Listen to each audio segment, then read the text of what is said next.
Cyclostomata का पढ़ेंगे। क्या करेंगे? Class Cyclostomata. याद है आपको? इसके पिछले वीडियो में उन्होंने देखा था। तो ये जो साइक्लोस्टोमेटा है, क्या है? साइक्लोस्टोमेटा। ये आप देख रहे हैं, इसके विभिन्न जीव जंतु दिखाई दे रहे हैं आपको। तो ये है क्लास साइक्लोस्टोमेटा।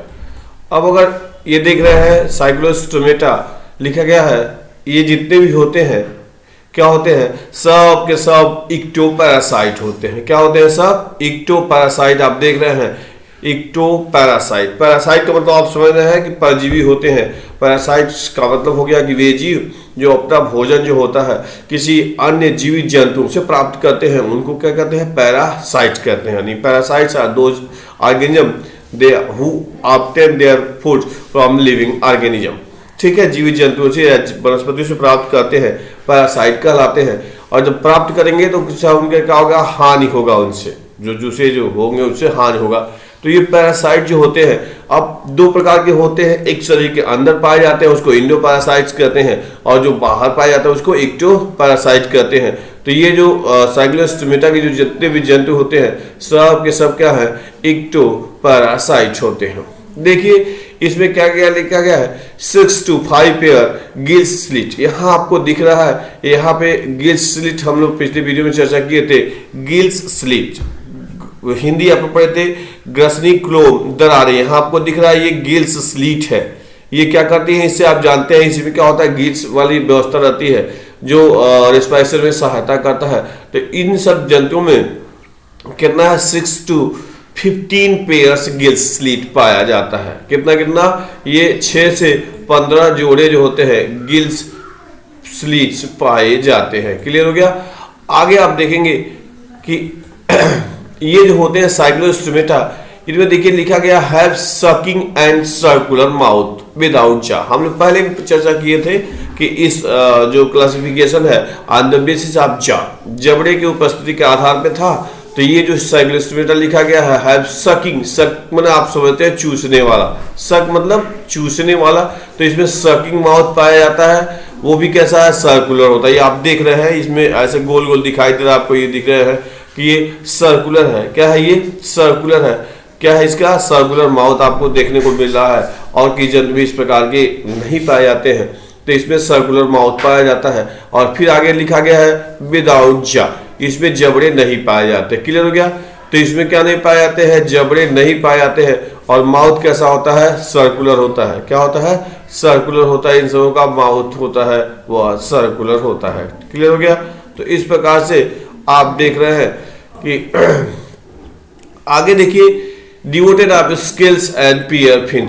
इनमें क्या होता है? कोई स्केल्स नहीं पाया जाता है। इनकी इस क्लास के जितने भी जंतु होते हैं उसमें क्या हो गया? उसमें स्केल्स भी नहीं पाए जाते हैं। और पेयर्ड फिन, फिन का मतलब हम चर्चा किए थे पख। पेयर्ड का मतलब पख, फिन का मतलब पख होगा। तो इसमें पेयर्ड फिन यानी पख नहीं पाया जाता है और स्केल्स भी नहीं पाया जाता है। क्लियर हो गया आपको? अब देखेंगे इसमें क्या होता है? जो सर्कुलेटरी सिस्टम होता है, क्लोज सर्कुलेटरी सिस्टम होता है। इसमें कौन सर्कुलेटरी सिस्टम होता है? क्लोज, यानी कि हमेशा जो ब्लड होता है वह रुधिर वाहिनियों में ही बहता रहता है। तो इस प्रकार का जो सर्कुलेटरी सिस्टम होता है उसको क्लोज सर्कुलेटरी सिस्टम कहते हैं। और इस प्रकार के जीवों में पाया जाता है क्लोज सर्कुलेटरी सिस्टम। आप देखेंगे ये लिखा गया है दे आर मैरीन। ये क्या होते हैं? समुद्री होते हैं।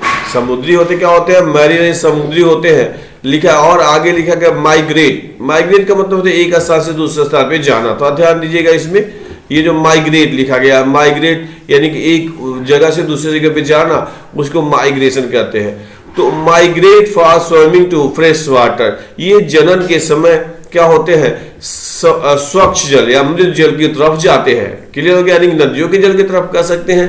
समुद्र से, जो समुद्र का जल आप जानते हैं साल्टी यानी लवणीय होता है। तो जनन के समय ये क्या करते हैं कि स्वच्छ जल की तरफ जाते हैं, समुद्र से स्वच्छ जल की तरफ जाते हैं। क्लियर हो गया आपको? तो ये जनन के समय स्वच्छ जल की तरफ जाते हैं समुद्र से। फिर आगे देखेंगे कि ये क्या होता है? आफ्टर स्वैपिंग यानी जनन के बाद क्या होते हैं? Few day they die. ये भी बहुत पूछा गया है। यानी कि जनन के बाद क्या होते हैं? ये फ्यू डे दे डाई, जन्म के कुछ दिन बाद ये मर जाते हैं, खत्म हो जाते हैं। ठीक है, तो आपने देखा कि जनन के समय क्या करते हैं, ये समुद्र से स्वच्छ जल की तरफ माइग्रेट करते हैं और फिर वहां क्या करते हैं, जनन करते हैं। और जनन करने के बाद क्या होते हैं, कुछ दिनों के बाद वो वहां उनकी क्या होती है, मृत्यु हो जाती है। अब आगे देखिए, फिर आगे लिखा गया है देयर लार्वा आफ्टर मेटामॉर्फोसिस। थोड़ा ध्यान देंगे कि ये जो मेटामॉर्फोसिस है इसको कायांतरण कहते हैं। अब याद होगा आपको कि मॉर्फोलॉजी है, हम लोग पढ़े हैं मॉर्फोलॉजी आकार की और सिस जहां भी आए, जहे शब्दावली आए, सिस का मतलब संश्लेषण होता है, निर्माण होता है। तो मॉर्फोलॉजी जो आकार में परिवर्तन होता है, तो पूरा अगर एक शब्द कहेंगे तो मेटामॉर्फोसिस यानी रूप का बदलना। किसका बदलना, रूप का बदलना। हिंदी में कहेंगे तो कायांतरण, तो इसको कहते हैं मेटामॉर्फोसिस। तो लिखा गया है कि जो लार्वा होते हैं, याद होगा आपको कि लार्वा कहाँ जनन कहाँ हुआ था, फ्रेश वाटर में। फ्रेश वाटर में लार्वा हुआ था और लार्वा जब क्या होते हैं, लिखा गया है their larva after metamorphosis returns to ocean, यानी वापस पुनः समुद्र की तरफ आ जाते हैं। थोड़ा देखिएगा, मेटामॉर्फोसिस यानी कि लार्वा पैदा हुए फ्रेश वाटर में। कहाँ पैदा हुए, फ्रेश वाटर में। जनन भी हुआ फ्रेश वाटर में, लेकिन क्या हो गया, जब मेटामॉर्फोसिस हो गया, लार्वा हुए, तो लार्वा कहाँ चले गए, रिटर्न टू ओशियन यानी समुद्र में चले आते हैं। क्लियर हो गया, तो ये आपने देखा था। फिर उसके बाद से अगर आप देखेंगे कि ये क्या हो गया, एग्जाम्पल आप देख रहे हैं, ये पेट्रोमाइजॉन है, आप देख रहे हैं यहाँ पे बिल्कुल इसके माउथ दिख रहे हैं, यहाँ पे गिल स्लिट दिख रहे हैं, यहाँ पे आप देख रहे हैं इसकी ये पेट्रोमाइजॉन। क्लियर, आगे देखेंगे मिक्जीन है, हगफिश कहते हैं इसको, मिक्जीन। ठीक है, फिर उसके बाद देख लीजिए, अब इसके बाद आया क्लास कॉन्डिक्ट्रीज। क्या है, क्लास कॉन्डिक्ट्रीज। ठीक है, अब कॉन्डिक्ट्रीज में देखिए ये जो होते हैं, आगे देखिए लिखा गया है कि इनका जो शरीर होता है, इसमें आप देख पा रहे हैं कि ये मैरीन होते हैं, समुद्र में पाए जाने वाले होते हैं। क्लास कॉन्डिक्ट्रीज के जितने भी जंतु होते हैं कहाँ पाए जाते हैं, मैरीन में पाए जाते हैं। साथ ही साथ लिखा गया है, ये देखिए स्ट्रीमलाइंड बॉडी, स्ट्रीमलाइंड यानी धारा रेखित उसको कहते हैं। क्या कहते हैं, धारा रेखित। अब एक बात आई, धारा रेखित।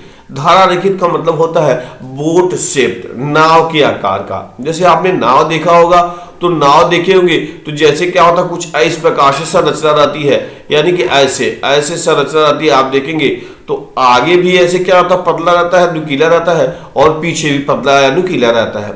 अब इससे क्या होता है, पानी में जो चलता है तो पानी को चीरने में आसानी रहती है। पानी ऐसे आसानी से जैसे चीर जाता है और आसानी से तैरते हैं, यानी नाव चलता है। ठीक, तो इसी प्रकार जितनी भी मछलियां होती है उनका शरीर क्या होता है, स्ट्रीमलाइंड होता है, धारा रेखित होता है, यानी नाव का आकार का होता है, जो क्या करता है, पानी में तैरने में सहायता करता है। कैसे, स्ट्रीमलाइंड होने के वजह से। ठीक है, अगला लिखा गया है हैव कार्टिलेजिनस इंडोस्केलेटन, कार्टिलेजिनस उपास्थि इंडोस्केलेटन। ठीक है, इनमें इंडो का मतलब अंदर और स्केलेटन का मतलब कंकाल, स्केलेटन का मतलब कंकाल। तो इनमें जो कंकाल होता है अंतः, यानी कह सकते हैं अंतः कंकाल जो होता है, कार्टिलेज यानी उपास्थिका बना होता है। किसका बना होता है, कार्टिलेज यानी उपास्थिका बना होता है। क्या बना होता है, अंतः कंकाल। किसका बना होता है, किस क्लास के जंतुओं का। ठीक हो गया। अब आप देखेंगे कि ये जो हो गए, आप देख रहे हैं इनका जो माउथ है वेंट्रली लोकेटेड होता है, वेंट्रली यानी नीचे की तरफ। आप देख पा रहे हैं इसके ये जो मुंह आप देख पा रहे हैं, ये माउथ पोर्शन है, वेंट्रली यानी नीचे की ओर होता है। क्लियर हो गया। तो ये भी कैरेक्टर पूछता रहता है, इनका जो माउथ होता है क्या हो गया है, एक फॉरवर्ड कहते हैं, और ये वेंट्रली होता है, नीचे की ओर स्थित रहता है। फिर आगे देखेंगे, लिखा गया notochord persisted through out the life. Clear, यानी कि नोटोकार्ड जो होता है पूरे जीवन भर रहता है। नोटोकार्ड क्या हो गया, परसिस्टेंट यानी बना रहता है, थ्रू आउट द लाइफ, ये जीवन भर नोटोकार्ड बना होता है। क्लियर, आगे फिर देख लीजिए, लिखा गया है gills separated and mouth with upper coulomb. ठीक है, यानी कि गिल्स स्लिट जो होता है वह क्या होता है, गिल्स स्लिट जो होता है ये देखेंगे सेपरेटेड, एक दूसरे से अलग होता है, एक दूसरे से क्या होता है, कहते हैं डॉग फिश कहते हैं। क्या कहते हैं ये? डॉग फिश कहते हैं, कुत्ता मछली कहते हैं। इसका जैसे हमने पहली बार चर्चा किए कि इसका जो मुंह होता है, क्या होता है, जो मुंह होता है वो वेंट्रली होता है। ये देख रहे हैं आप, बिल्कुल वेंट्रली ऐसे दिखाई दे रहा है। इसमें गिल स्लिट भी दिखाई दे रहा है, आप देख पा रहे हैं, ये देखिए। इसके बाद है क्या, प्रेस्टिस। प्रेस्टिस साफिस कहते हैं। ये आरा मछली दिख रहा है, आरा जैसे दिख रहा है, दांत दिख रहा है इसमें, तो ये कहते हैं प्रेस्टिस। क्लियर? आगे फिर देखते हैं, यहाँ देखिए ये है आपका ग्रेट व्हाइट शार्क। शार्क जानते ही है, ये आपको दिख रही है, इसके दांत, इसके भी मुंह देखिए वेंट्रली ही है। ये है ट्राइगॉन। क्या ये ट्राइगॉन है?